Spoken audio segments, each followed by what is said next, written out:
ରାଶି ଦ୍ୱାଦଶ ରାଶିଚକ୍ରର ପଞ୍ଚମ ରାଶି। ଗ୍ରହମାନଙ୍କର ରାଜା ସୂର୍ଯ୍ୟ ସିଂହ ରାଶିର ଅଧିପତି। ଜାଣିବା 2025 ମସିହା ଜୁଲାଇ ମାସରେ ସିଂହ ରାଶିର ମାସିକ ରାଶିଫଳ କିପରି ରହିବ। ଜୟ ଜଗନ୍ନାଥ। ନମସ୍କାର, ମୁଁ ତପନ ଡାଇଜେଷ୍ଟକୁ ଆପଣଙ୍କୁ ସ୍ୱାଗତ।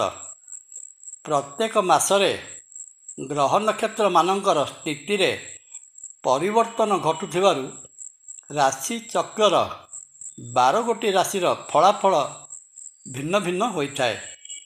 ସେହି କ୍ରମରେ ଆଜି ଜାଣିବା ଜୁଲାଇ ମାସରେ ସିଂହ ରାଶିର କ୍ୟାରିୟର ବା କର୍ମଭାବ ସମ୍ପର୍କରେ। ଜୁଲାଇ ମାସରେ ସିଂହ ରାଶିର କର୍ମଭାବର ଅଧିପତି ଶୁକ୍ର ନିଜ ରାଶି ବୃଷ ରାଶିରେ ଅବସ୍ଥାନ କରୁଥିବାରୁ କର୍ମକ୍ଷେତ୍ରରେ ଶୁଭ ଫଳ ଦେବାର ଆଶା କରାଯାଏ। କର୍ମକ୍ଷେତ୍ରରେ ଆପଣଙ୍କ ବିଚାର ଓ ପରାମର୍ଶ ସମସ୍ତଙ୍କର ଗ୍ରହଣୀୟ ହେବ। ମାସର ପ୍ରଥମାର୍ଦ୍ଧରେ ସିଂହ ରାଶି ଅଧିପତି ସୂର୍ଯ୍ୟ ଏକାଦଶ ବା ଆୟ ଭାବରେ ଅବସ୍ଥାନ କରୁଥିବାରୁ କର୍ମକ୍ଷେତ୍ରରୁ ଲାଭ ପ୍ରଦାନ କରିବାରେ ସହାୟକ ହେବେ ସତ, କିନ୍ତୁ ଲାଭ ପାଇବା ସମୟରେ ଦ୍ୱନ୍ଦ୍ୱାତ୍ମକ ସମସ୍ୟା ଉପୁଜିବାର ସମ୍ଭାବନା ରହିଅଛି। ଆର୍ଥିକ ଦୃଷ୍ଟିକୋଣରୁ ଦେଖିବାକୁ ଗଲେ ମାସର ପ୍ରଥମାର୍ଦ୍ଧରେ ସିଂହ ରାଶି ବ୍ୟକ୍ତିଙ୍କର ଧନ ଉପାର୍ଜନ ଠିକ୍ଠାକ୍ ରହିବ। ସରକାରୀ ସ୍ତରରେ ଅନୁବନ୍ଧିତ ରହି ବ୍ୟବସାୟ କରୁଥିଲେ, ଯଥା କଣ୍ଟ୍ରାକ୍ଟ, ଅର୍ଡ଼ର ସପ୍ଲାଇ ଭଳି କ୍ଷେତ୍ରରୁ ମନ ମୁତାବକ ଧନ ପାଇବାରେ ସମର୍ଥ ହେବେ। ଜାଗାବାଡ଼ି ବେପାର ବା ରିଏଲ ଇଷ୍ଟେଟ୍ ବିଜନେସରୁ ମଧ୍ୟ ଆଶାତୀତ ଉପାର୍ଜନ ହେବ।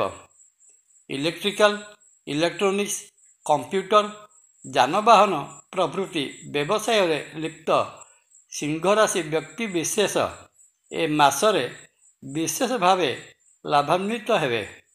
ମାସର ଦ୍ୱିତୀୟାର୍ଦ୍ଧରେ ସୂର୍ଯ୍ୟ କର୍କଟ ରାଶିରେ ପ୍ରବେଶ କଲେ ସିଂହ ରାଶି ଜାତ ବ୍ୟକ୍ତିଙ୍କର ଖର୍ଚ୍ଚ ଭାର ବୃଦ୍ଧି ପାଇବ। ସଞ୍ଚିତ ଅର୍ଥ ଖର୍ଚ୍ଚ ହେବାର ସମ୍ଭାବନା ରହିଅଛି। ଆକସ୍ମିକ ଭାବରେ ଏକ ବଡ଼ ଧରଣର ଖର୍ଚ୍ଚ ଆପଣଙ୍କୁ ଚିନ୍ତାରେ ପକାଇ ଦେଇପାରେ। ଚାକିରି କରୁଥିବା ସିଂହ ରାଶି ବ୍ୟକ୍ତି ବିଶେଷ ଏ ମାସରେ ବିଶେଷ ସାବଧାନତା ଅବଲମ୍ବନ କରିବା ଉଚିତ ହେବ। ସିଂହ ରାଶିର ଷଷ୍ଠ ସ୍ଥାନ ମକର ରାଶିର ଅଧିପତି ଶନି ଅଷ୍ଟମ ଭାବ ମୀନ ରାଶିରେ ଅବସ୍ଥାନ କରିଥିବାରୁ ଚାକିରି କ୍ଷେତ୍ରରେ ଏକ ଶୂନ୍ୟସ୍ଥାନ ବା ଉଦାସୀନତା ସୃଷ୍ଟି ହୋଇପାରେ। ଚାକିରି କ୍ଷେତ୍ରରେ ସ୍ଥାନାନ୍ତରର ଯୋଗ ମଧ୍ୟ ରହିଅଛି। ଲଭ୍ ଲାଇଫରେ ଥିବା ସିଂହ ରାଶି ଜାତକ ପାଇଁ ଜୁଲାଇ ମାସଟି ବଡ଼ ଅନୁକୂଳ ରହିବ। ସିଂହ ରାଶିର ପଞ୍ଚମ ପ୍ରେମଭାବ ଧନୁ ରାଶିର ଅଧିପତି ବୃହସ୍ପତି ମିଥୁନ ରାଶିରେ ରହି ନିଜ ଘର ଧନୁ ରାଶି ଉପରେ ଦୃଷ୍ଟି ପ୍ରଦାନ କରୁଥିବାରୁ ପ୍ରେମ ସମ୍ପର୍କଟି ଘନିଷ୍ଠ ସମ୍ପର୍କରେ ପରିଣତ ହେବ।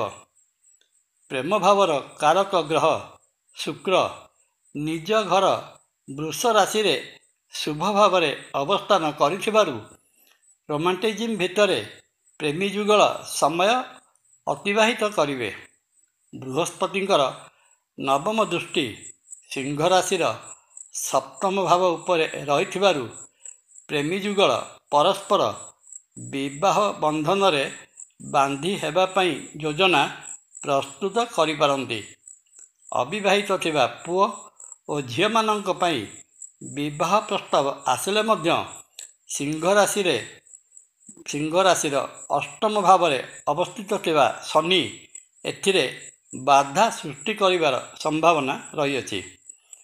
ପାରିବାରିକ ଦୃଷ୍ଟିକୋଣରୁ ଦେଖିବାକୁ ଗଲେ ଜଣାଯାଏ ଯେ ଏ ମାସରେ ସିଂହ ରାଶିର ଦ୍ୱିତୀୟ ସ୍ଥାନର ଅଧିପତି ବୁଧ ବ୍ୟୟ ଭାବରେ ରହିଥିବାରୁ ଏବଂ ସିଂହ ରାଶିରେ ମଙ୍ଗଳ ଅବସ୍ଥାନ କରିଥିବାରୁ ପରିବାର ଭିତରେ ବିଭ୍ରାଟ ସୃଷ୍ଟି ହେବାର ଆଶଙ୍କା ରହିଅଛି। ଦ୍ୱିତୀୟ ସ୍ଥାନକୁ ଶନିଙ୍କର ଦୃଷ୍ଟି ଦାମ୍ପତ୍ୟ କଳହର କାରଣ ହୋଇପାରେ। ପୂର୍ବରୁ ସବୁ କାର୍ଯ୍ୟରେ ସହଯୋଗ କରି ଆସୁଥିବା ବନ୍ଧୁବାନ୍ଧବମାନେ ଠିକ୍ ସମୟରେ କରଛଡ଼ା ଦେଇପାରନ୍ତି। ସ୍ୱାସ୍ଥ୍ୟ ଦୃଷ୍ଟିରୁ ଦେଖିବାକୁ ଗଲେ ଜୁଲାଇ ମାସଟି ସିଂହ ରାଶି ଜାତକଙ୍କ ପାଇଁ ସେତେଟା ଶୁଭଙ୍କର ଜଣାପଡ଼ୁନାହିଁ। ସିଂହ ରାଶିର ଷଷ୍ଠ ସ୍ଥାନର ଅଧିପତି ଶନି ଅଷ୍ଟମରେ ରହି ସ୍ୱାସ୍ଥ୍ୟଗତ ସମସ୍ୟା ପ୍ରଦାନ କରିପାରେ। ବିଶେଷତଃ ମାସର ଦ୍ୱିତୀୟାର୍ଦ୍ଧରେ ରୋଗରୁ ଆରୋଗ୍ୟ ପ୍ରଦାନକାରୀ ଗ୍ରହ ସୂର୍ଯ୍ୟ ବ୍ୟୟ ଭାବରେ ଅବସ୍ଥାନ କଲେ ଚକ୍ଷୁ ସମସ୍ୟା, ହାଡ଼ଜନିତ ସମସ୍ୟା, ହୃଦୟ ବିକାର, ସ୍ନାୟୁତନ୍ତ୍ରିକାର ସମସ୍ୟା ସୃଷ୍ଟି ହେବାର ସମ୍ଭାବନା ରହିଅଛି। ଏହାଛଡ଼ା ସିଂହ ରାଶି ପାଇଁ ଶନି ଢାଇଆ ଭୋଗ ହେଉଥିବାରୁ ଅଷ୍ଟମ ଶନି ଦୁର୍ଘଟଣାର କାରଣ ହୋଇପାରନ୍ତି। ଜୁଲାଇ ମାସରେ ସିଂହ ରାଶି ଜାତ ବ୍ୟକ୍ତିଙ୍କର ରହିଥିବା ଅଶୁଭତ୍ୱ ଦୂର ହୋଇ ଶୁଭ ଫଳ ପାଇବା ନିମନ୍ତେ ପ୍ରତ୍ୟହ ପ୍ରାତଃସ୍ନାନ ପରେ ସୂର୍ଯ୍ୟ ଦେବଙ୍କୁ ଅର୍ଘ୍ୟ ପ୍ରଦାନ କରନ୍ତୁ। ପ୍ରତ୍ୟେକ ଦିନ ସକାଳୁ ସୂର୍ଯ୍ୟୋଦୟ ସମୟରେ ଆଦିତ୍ୟ ହୃଦୟ ସ୍ତୋତ୍ର ପାଠ କଲେ ବହୁତ ଗୁଡ଼ିଏ ସମସ୍ୟା ସମାଧାନ ହୋଇଥାଏ।